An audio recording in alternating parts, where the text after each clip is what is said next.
From world events to Washington and New York City, here's your concise world update for Thursday, February 19th. The U.S. military is prepared to carry out strikes on Iran as early as this weekend, though President Donald Trump has not made a final decision on whether to authorize action. 2 days of peace talks in Geneva between Ukraine and Russia concluded Wednesday without a breakthrough, as President Zelensky accused Moscow of dragging out U.S. brokered efforts to end the 4-year war. The UN Security Council holds a high-level meeting on Gaza before world leaders head to Washington to discuss the future of the Palestinian territories at the first gathering of President Donald Trump's Board of Peace. Belgium summoned the U.S. ambassador on Tuesday after he posted messages on social media accusing Belgian officials of anti-Semitism over an investigation into Jewish religious figures suspected of performing circumcisions without the required medical credentials. Investigators from the St. Paul Police Department and the FBI canvassed a shopping center parking lot last week where a Mexican citizen says ICE agents pulled him from a vehicle, forced him to the ground, and repeatedly struck him in the head with a steel baton that caused 8 skull fractures. More than 2 weeks into the search for Nancy Guthrie, roughly 400 investigators remain assigned to the case, pursuing thousands of tips and leads, according to Pima County Sheriff Chris Nanos. 8 backcountry skiers were confirmed dead, and a 9th was presumed killed after their tour group was engulfed by a massive avalanche in California's Sierra Nevada on Tuesday, marking the deadliest avalanche in the United States in 45 years.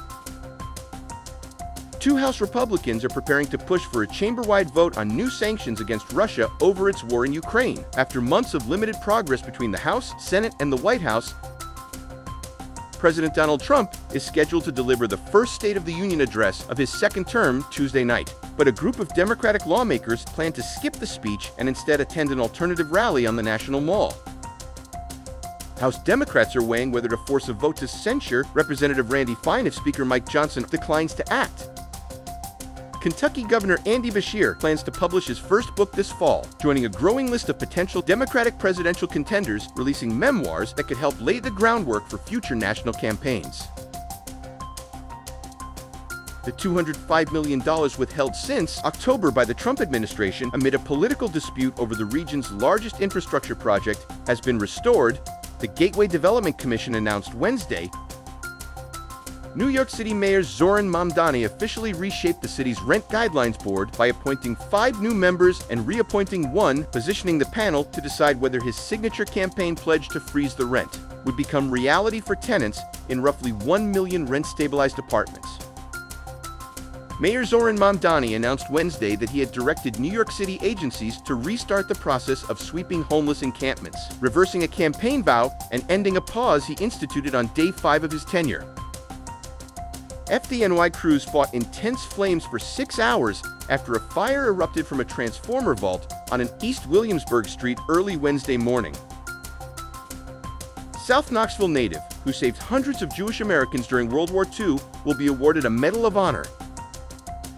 The S&P 500 edged higher Wednesday, lifted by gains in major technology stocks as investors digested minutes from the Federal Reserve's latest policy meeting.